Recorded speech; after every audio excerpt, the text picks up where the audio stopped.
हा, तर इकडे बघा, लक्ष असू द्या.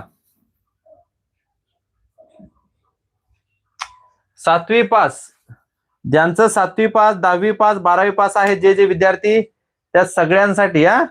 असं नाही की 12वी पास वाल्यांसाठीच आहे फक्त.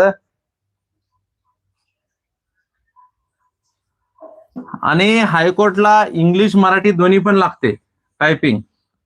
आपण महाराष्ट्रात फॉर्म भरतोय.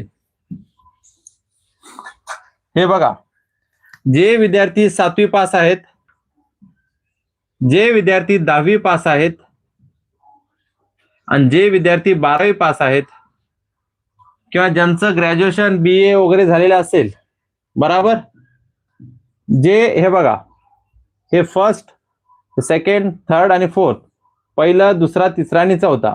आता याच्यामध्ये कोण येणार? याच्यामध्ये तुम्ही 7वी पास असाल तर तुम्ही शिपाई पदासाठी फॉर्म भरू शकता.